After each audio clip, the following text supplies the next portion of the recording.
Thank you, Gary. I really appreciate it. And if I can get my phone on the clock so I don't overdo it instead of the camera, because I don't want to take a picture of myself. Gary, you already told part of what I was going to say about how we met in the first place. It's great to see you in person. And when I look out at this room, there are a lot of folks that, there's some folks that I've never met before, and I'm looking forward to getting to know you. Folks that I've known for quite a while, but haven't seen for a while. There's some folks that just saw Connie, that I'd only seen her in that little square on Zoom. So it's, I'm really honored to be here and delighted to see y'all tonight. My sobriety date is January 1st, 2020. Y'all will notice that that's very close to New Year's Eve. And so I'm probably not a rarity in terms of having a sobriety date around the first of the year. And a little bit later on in the story, I'll tell you about the outrageous, raucous party that I was at that led me to picking up another drink and brought me back, crawling back, hopefully for good this time, but don't want to get ahead of myself. My home group, as Gary has also already shared, is the Evergreen Group. Meets in person on Tuesdays and online on Thursdays. Again, he's already told my opening line, so makes life easier. So, as it says, we're asked to share what it was like, what happened, and what it's like now. I'll go kind of roughly in chronological order. This afternoon I thought, maybe I should write down some notes, and I got kind of carried away, and I'm not going to read it all, not because it would be tedious, but because I can't read this scratch. I'll be lucky if I can see sort of the headings and the bullet points, and that might keep me more or less on track, but I'm likely to kind of jump around in time like some of the movies that you all find interesting. My family was relatively, or more than relatively, stable, comfortable, happy. I have nothing to fault them for, cannot use them for any kind of an excuse for my alcoholism and my alcoholic drinking. And so I was fortunate in that sense. I will say that my mother and my sister both have had exposure with this program. They both have passed on now. My mother really of more or less natural causes. She did drink a fair amount. She did smoke.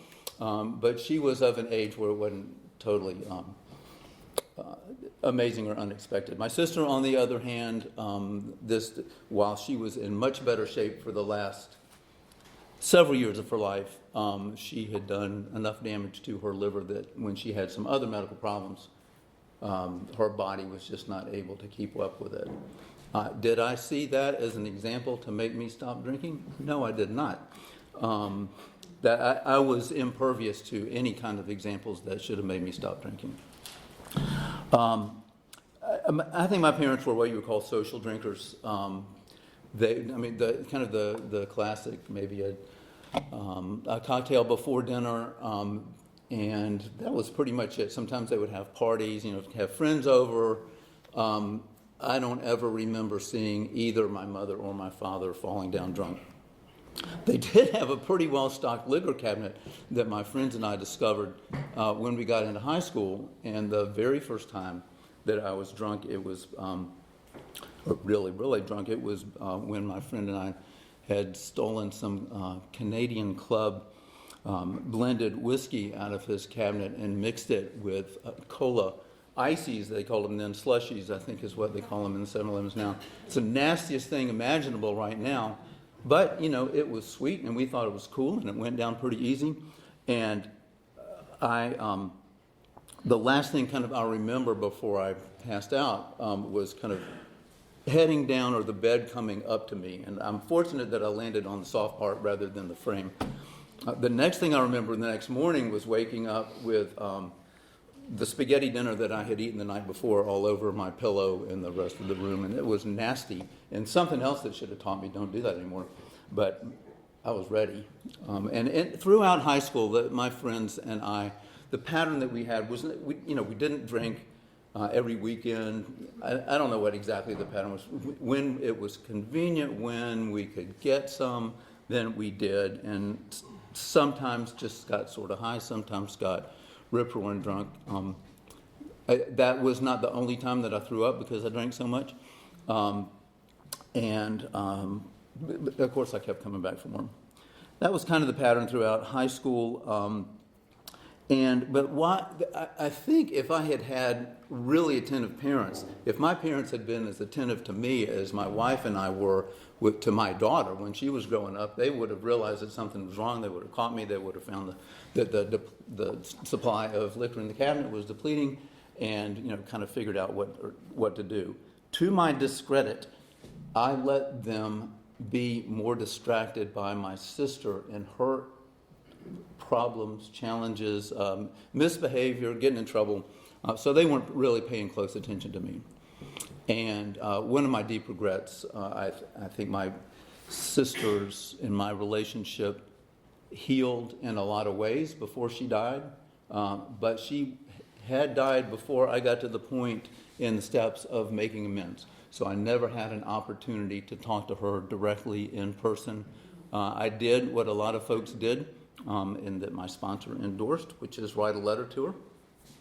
That did something for me. Unfortunately, there was a limit to what I could do directly for her. Again, part of my history that I remember from time to time to keep me pretty humble about what's going on in my life these days.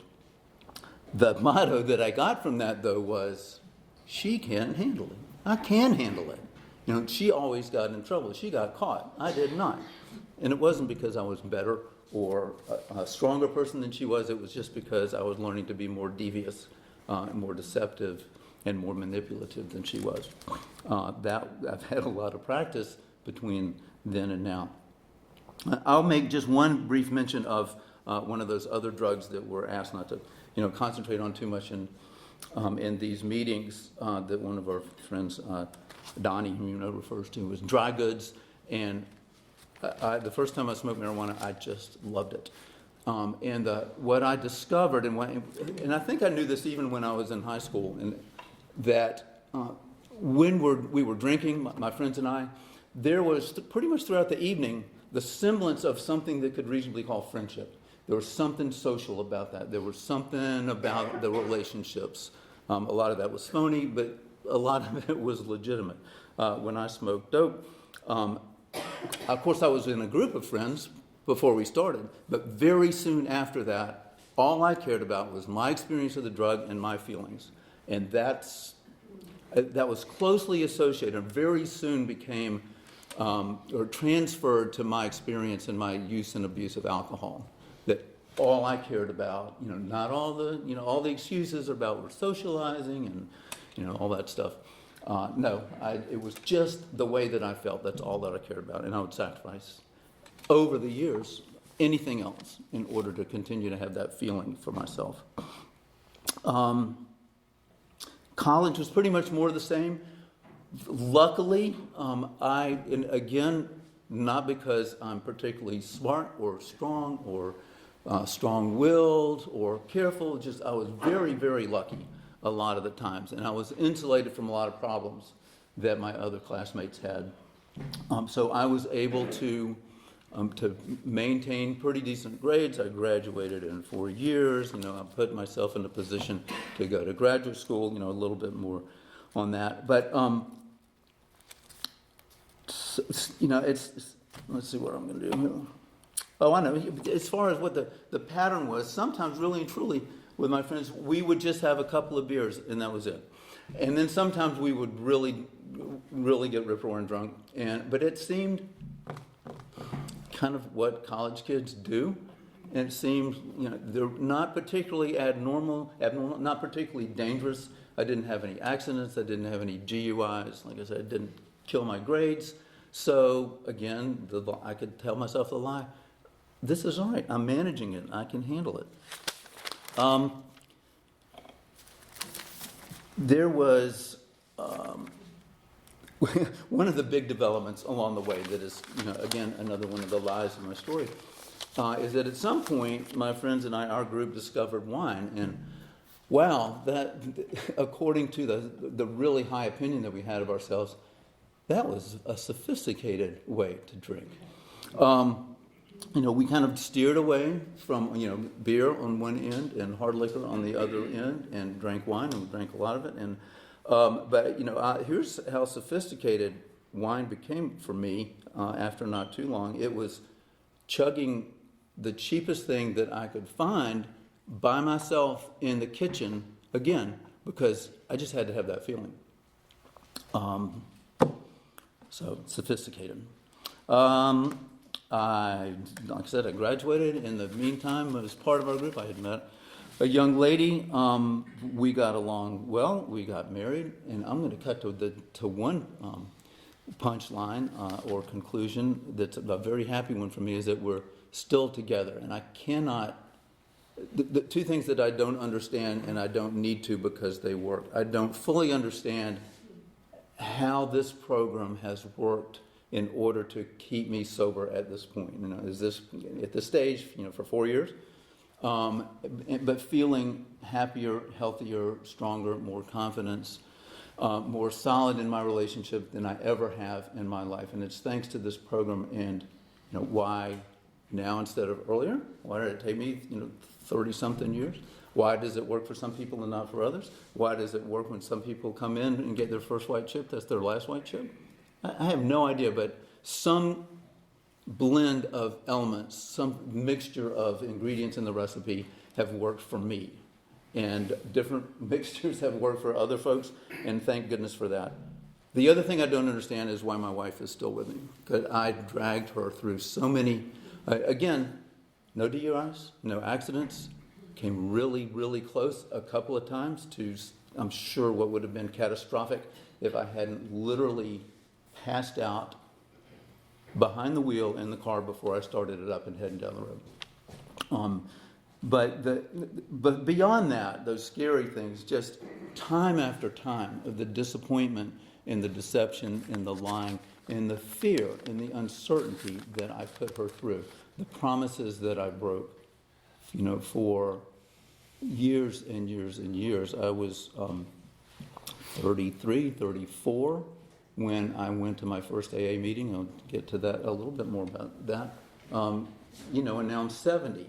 And so there's a lot of time in there for going out and coming back in and disappointing and scaring and frightening her.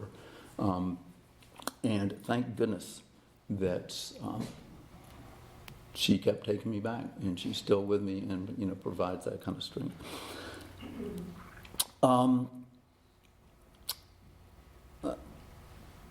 Let's see. One interesting thing. So we got married. We were living in Maryland at that point. Started our careers. Did we drink? Yeah, some. Again, and there was, from the outside, unless they had seen one of the few times, and truly it maybe happened, once or twice a year that I really overindulged and got obviously drunk and threw up, but all those gross details. And I'll try to stop talking about that. Y'all know what it's like to get the picture. But one of the things sometimes we would have wine with dinner. Again, check one box for being sophisticated, but not every night. And this is looking back later, not only in sobriety, but when I was actively drinking. We had a Christmas party.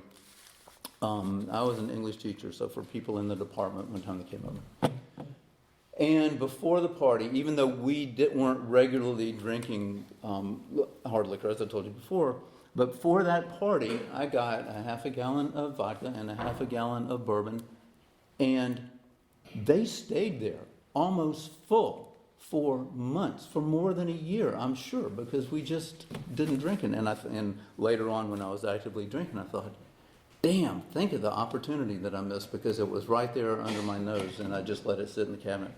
And now that I'm sober and think about that, I think, whew, there was another close call.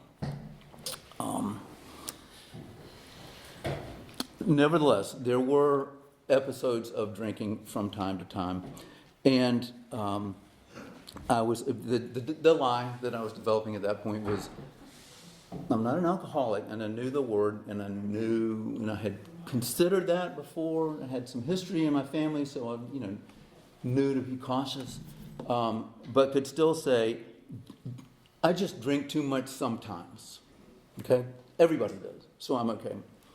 I mentioned that my job was teaching, and you all are probably either as students or parents or teachers yourselves have experienced, and there was a lot of this. Maybe it's still going on because I'm not teaching anymore. In the 70s and 80s and 90s,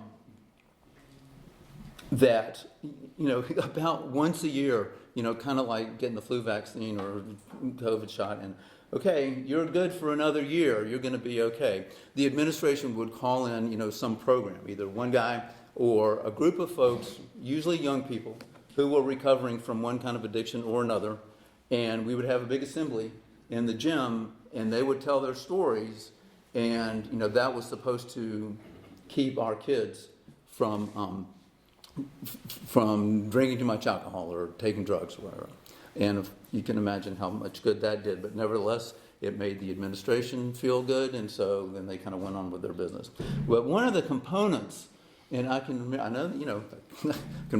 I can see the bleachers, I can see the gym, because I stayed at the school for a number of years up in Maryland. And one of the components was this list of, I'll make up some numbers, 10 questions. And if you can answer yes to 5 or more of these questions, you could have a problem. They weren't going to come out and say, y'all are alcoholics, but, something for you to watch out for. And the experience that I had, and I was aware of it at the time, though again, I don't learn lessons from those kind of things.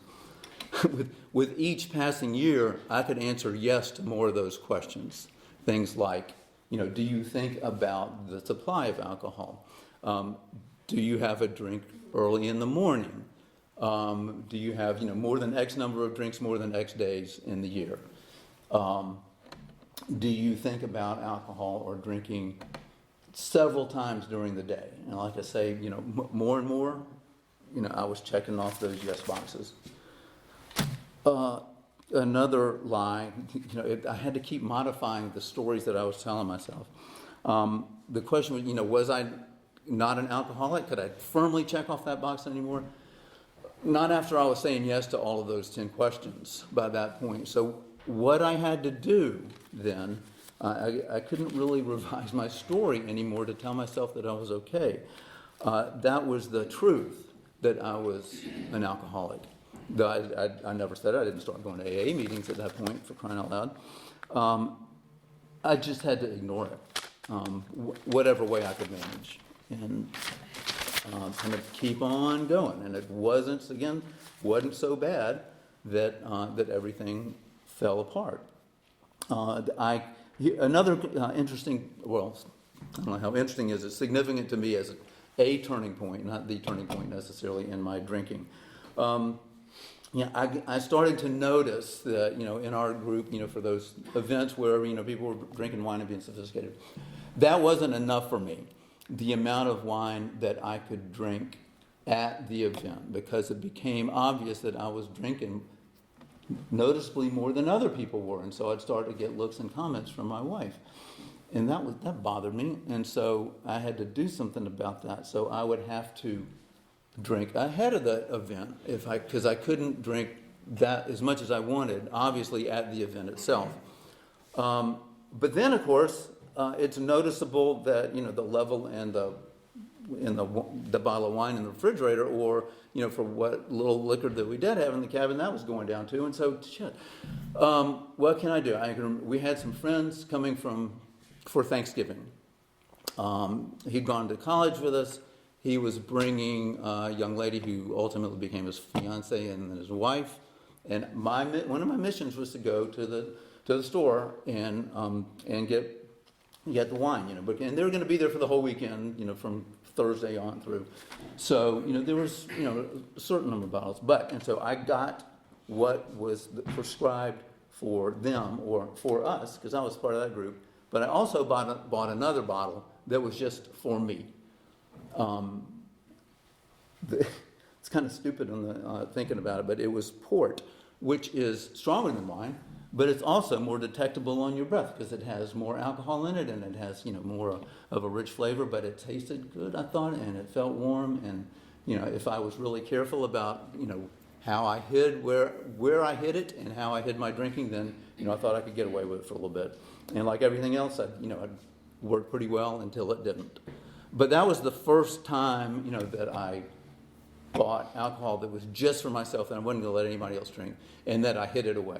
And the calculations don't really matter, but how many times since then have I bought bottles that I had to hide somewhere in the house? And tell one story. It wasn't long before it went from port to vodka.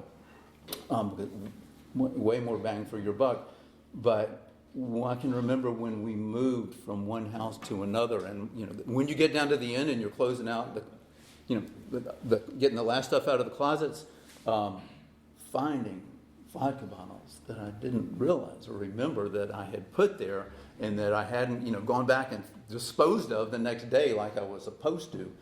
And fortunately, again, well-trained, being crafty and devious and deceptive, I was able to somehow get them out of the house without being detected.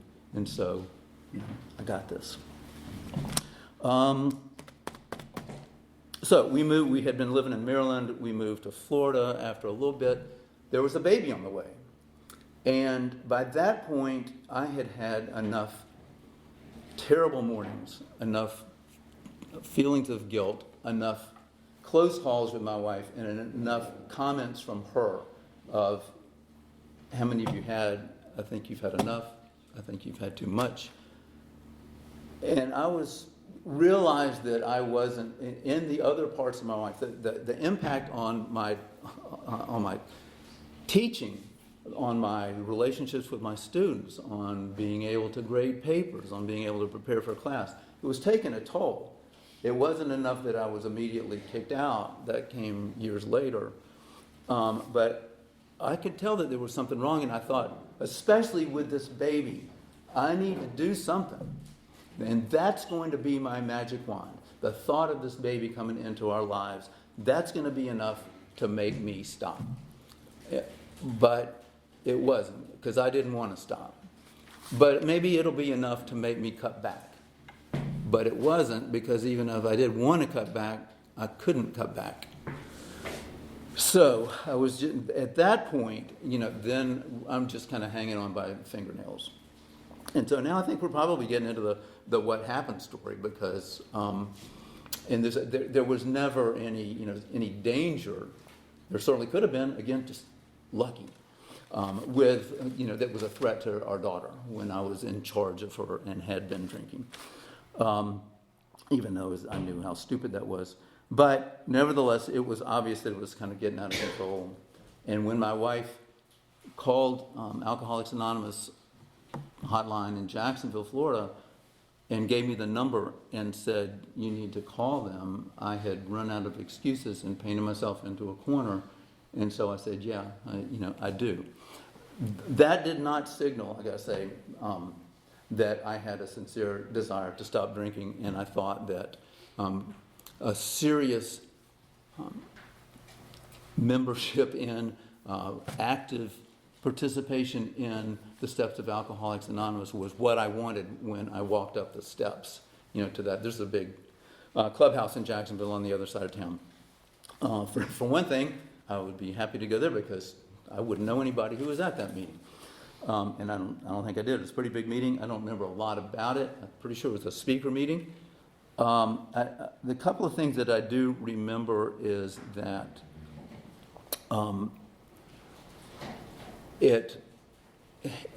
there were, I'd heard of the steps, but I didn't know exactly what they were. But they read them, of course, like most meetings do.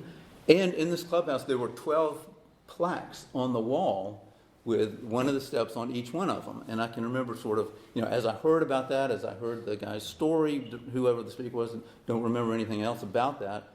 But I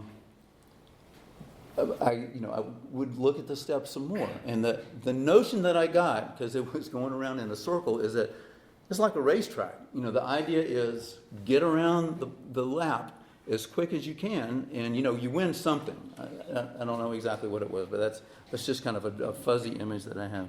The other thing that I was doing when I wasn't paying attention to the speaker was that I was looking around at the other people in the room and just kind of checking them out. And I was nervous and anxious, but after nobody really paid attention to me when I got in, you know, that kind of went away.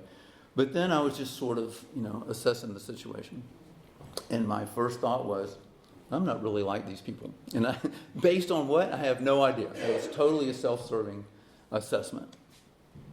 But, you know, again, something that is deeply true and that I should have come away with and gotten serious about this program and about not drinking was that these people understand at a deep level more about me than any of my family or friends do, and that I even understand about myself. And the conclusion that I should have drawn was, I need to stick around with these folks because they're going to help me stop drinking and they're going to help me lead a better life. All of that is so true that I know today. And for a little bit in Jacksonville for a couple of years, I went to meetings. I did go out. I don't know how many. Not a whole lot. I was sober way more than I was drinking. I went out a couple of times, and when I did, I went back in and I picked up a white chip. And I thought I was trying as to the best of my ability to be honest, to do what I was supposed to do, to kind of work the steps, whatever that meant. I went around to some other meetings. One of them, there was a terrific men's meeting that I went to. Somebody from another meeting recommended and met me there. And it wasn't on the schedule. It was just they kind of came in under the radar and did their own thing. And it was just a terrific group of guys. And surprise, some friends of my parents were in that meeting. What? You guys are alcoholics? I can't believe it. But it was kind of neat to establish relationships with those guys and to compare notes. And so, off to a pretty good start. And I got to went to another sort of a smaller meeting that actually met at the church where my parents went to church. And I kind of stuck around with them. And the classic thing of go early, had the key, would open up, make coffee, clean out the ashtrays, because this is back when we smoked at meetings. And got to know some of the guys. And as we shared stories and talked about the steps and all that, after one meeting, somebody pulled me aside and he said, Bob, there's one thing that you need to watch out for, because I can just tell, because he knew I was an English teacher or whatever. When you get to the fourth step, it's going to take you forever because you think you're going to have to write a magnum opus. And let me tell you, you do not. You just have to get it down and go. And I said, okay, I understand. He was right in one way. It took me forever to do a fourth step that was worthy of the name.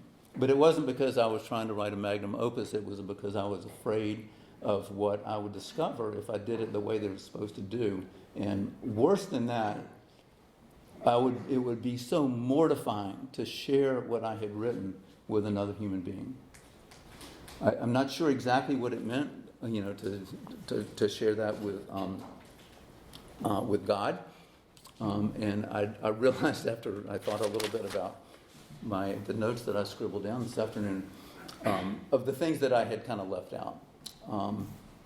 And my notion of a higher power and sort of the differences and the similarities between the higher power that I've come to know in Alcoholics Anonymous and hear about from y'all, and the God that I grew up with in church and and I'm still fairly active in church. That by this point in my life and in my recovery, I think those two notions have merged and come together in a way that's really powerful for me, and I think one complements the other.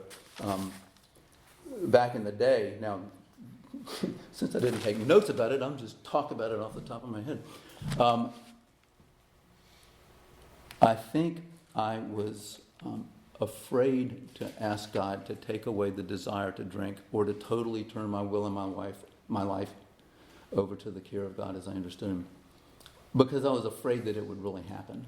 And then, holy crap, what if it turns out that I'm not really that bad of an alcoholic and that there's something that I can do to manage to keep drinking and not get in trouble?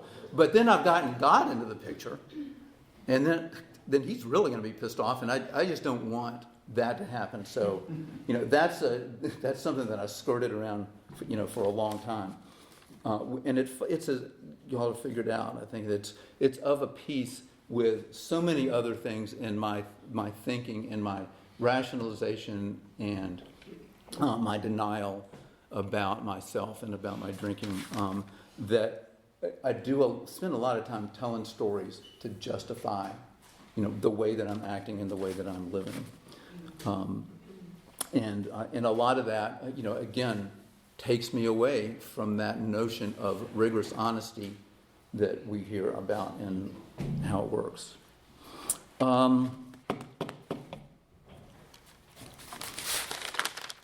Just looking for another bullet point. Shortly thereafter, we moved to North Carolina. I'll say back to North Carolina because I'd gone to college in North Carolina. I was going to grad school at this point.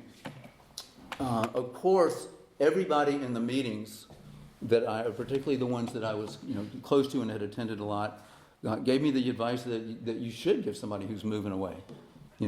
After you unpack the truck, find out where the AA meetings are and go to one and go to another one and find out where you fit and get a temporary sponsor and then find a permanent sponsor, and then you'll be able to secure and improve on the recovery that you've begun here in Jacksonville.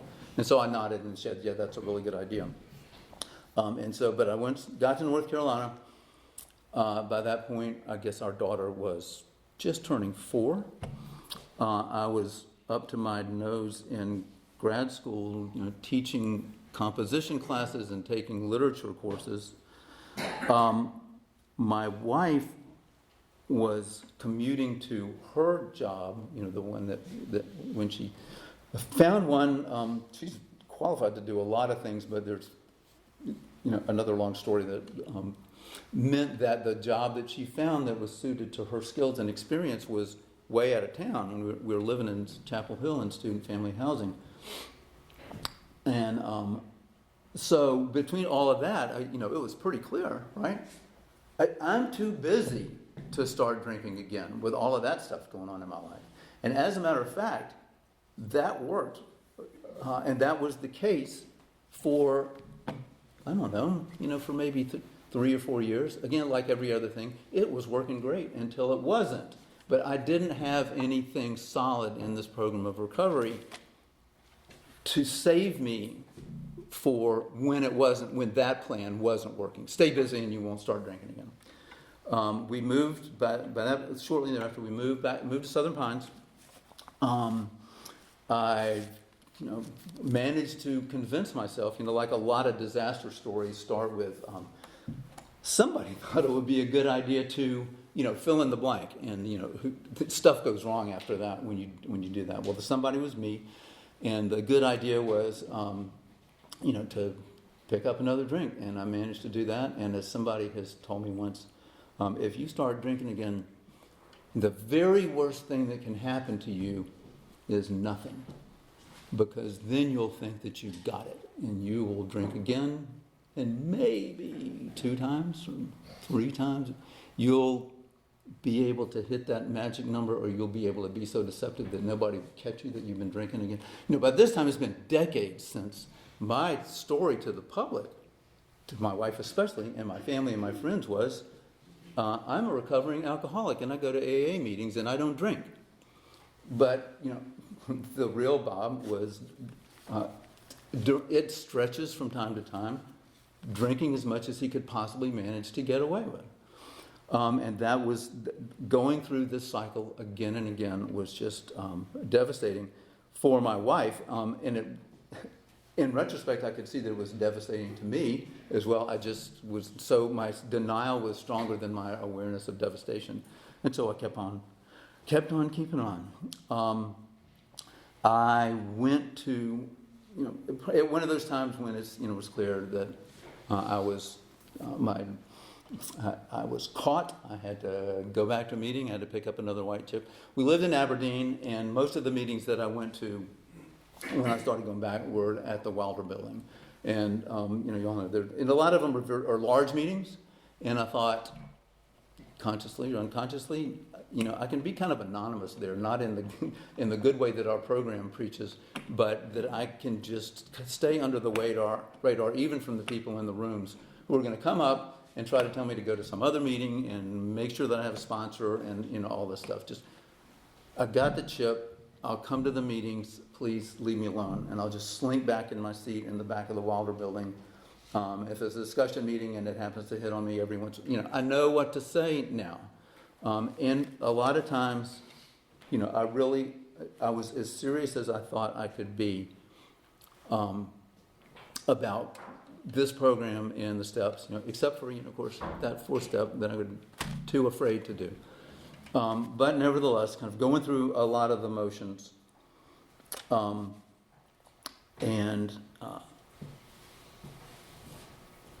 at a certain point,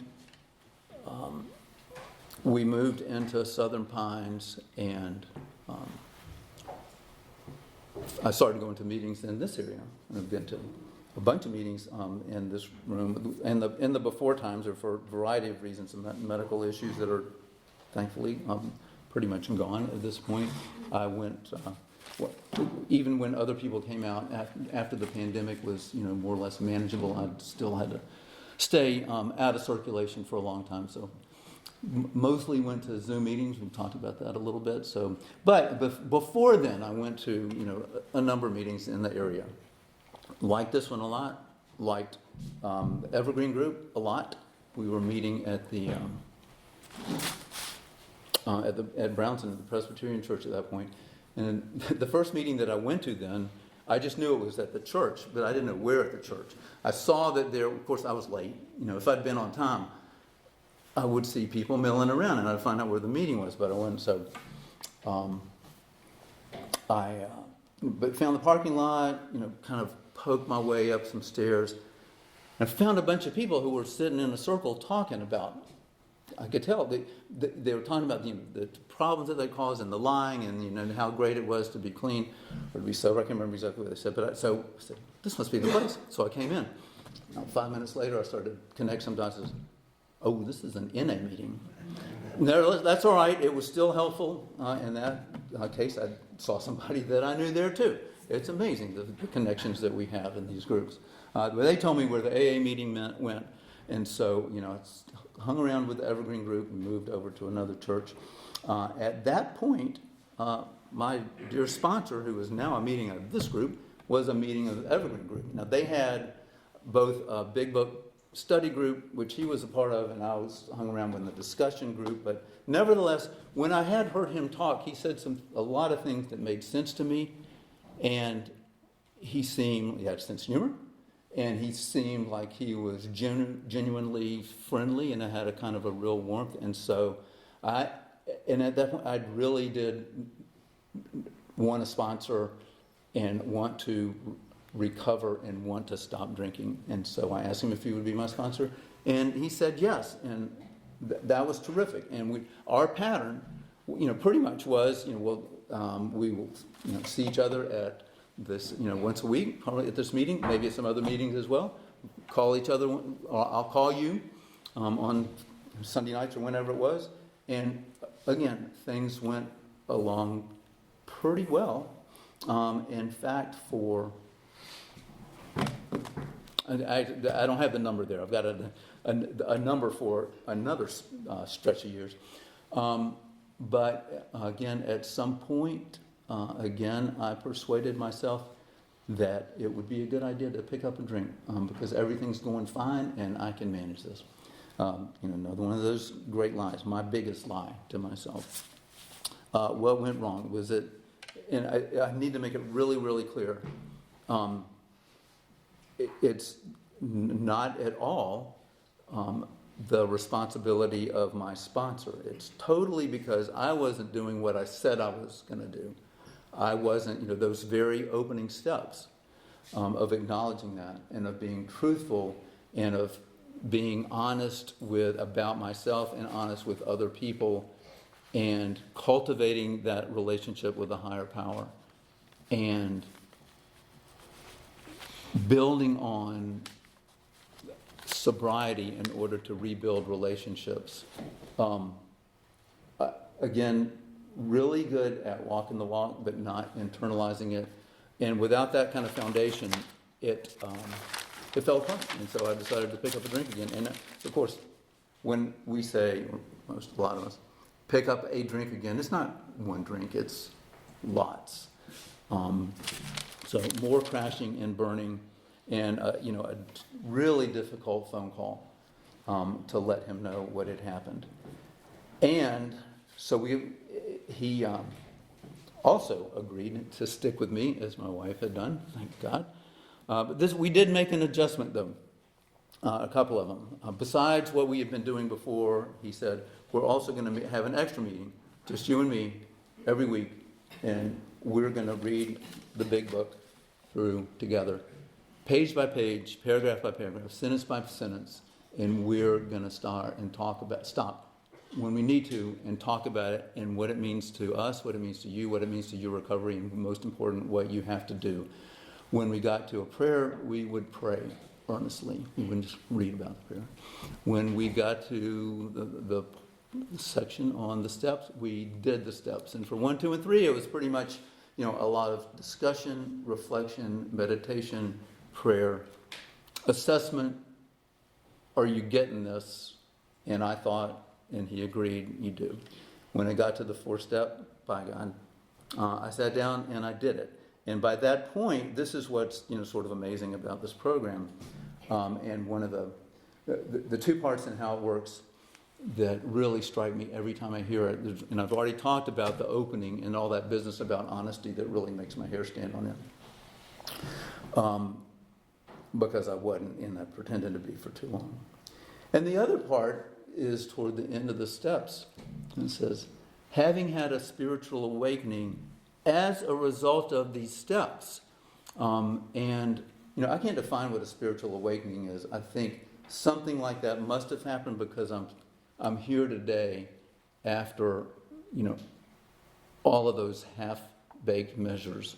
But for some reason, and I don't mind calling it a spiritual awakening.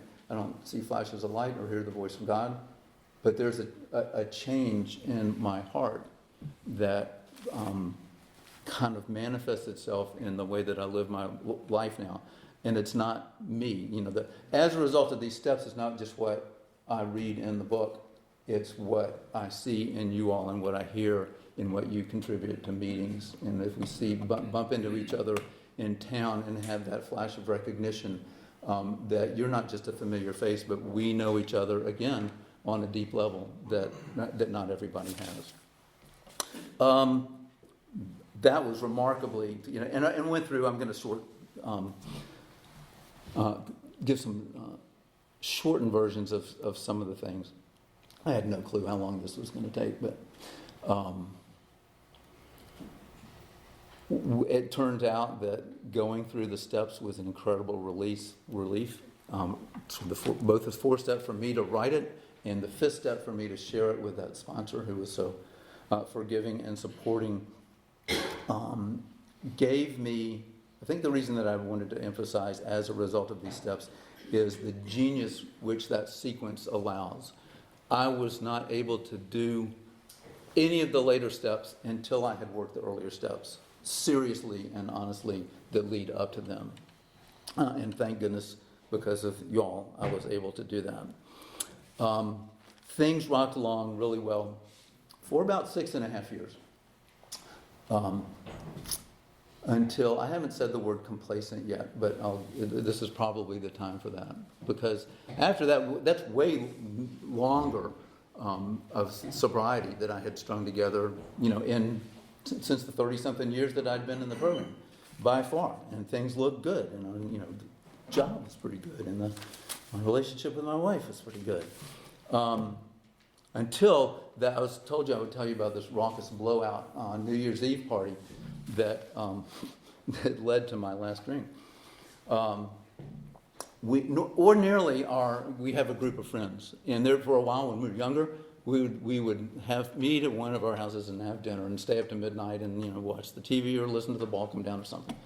We'd gotten to the point in 2019. These years get confusing after a while. That we weren't interested in staying up till midnight, and so we shifted to having brunch on New Year's Day. So that's what we were planning to do. And so we had dinner, my wife and me. I can't even remember if we were watching, anybody on TV or whatever. But I thought it would be a good idea to have a sip of the sherry that was in the cabinet in the kitchen, and then another one and another one. And I mean, my wife was there; she was in the house. She was doing other stuff. She wasn't in the room while I was drinking it. For heaven's sake, I'm smarter than that. But before long, it was absolutely clear that I had blown everything. And the look on her face that night, and then the next morning, when I was to the point that I thought, maybe she's not really going to notice, and everything is going to be okay in the morning. No.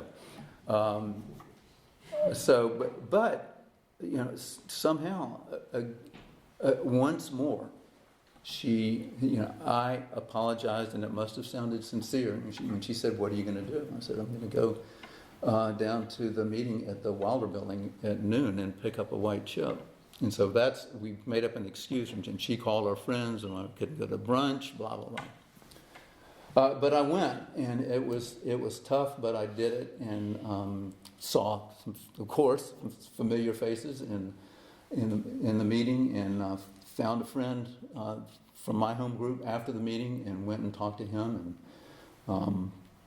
and the next Tuesday went back to the Evergreen group again for another white chip.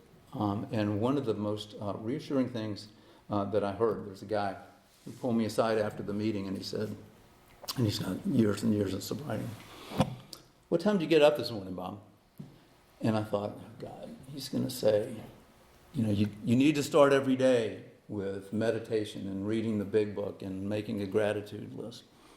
But that's not what he said. I said, it was probably about, maybe 7:30.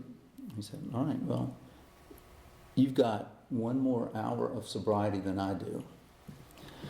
And the empathy and support and forgiveness of that kind of statement was just kind of emblematic of what I have gotten from you folks all along. It was there for me to tap in if I only would. And so what's it like now? It's I could say things, and this is true. Gary mentioned I've been pretty consistent with hosting that Zoom meeting. I love it. We kept on meeting even after the pandemic was manageable, because we've got lots of folks. It's just more convenient. They don't drive at night. For people who used to live in this area who moved away, and they can still tune in. So I do have some more service work, but I'm not going to say that's the magic wand. And I've got involved in intergroup and doing some of that stuff. But what all that means, let's see if I can get this right. I'm not still sober and recovering today because of the service work that I do, or because of the meetings that I go to. I'm able to go to those meetings and to do some of that service work because this program, you people, have brought me to it, have helped me through those steps one at a time, and have given me something that I feel committed to, and that I know that y'all are committed to me. That sustained me enough to the point that I'm not interested anymore in that the initial pleasure, that feeling that meant so much to me that I was going to sacrifice everything for. Somehow, that just kind of clicked off. I don't think it's clicked off forever. I understand that I have a daily reprieve based on the maintenance of my spiritual condition. But I wouldn't know how to do that if it hadn't been for, for this program, for my sponsor, for the relationship with a higher power that I can't explain but that I value, and from all you folks. And I'm so glad to be here and to look out at your faces. So thanks for letting me tell my story.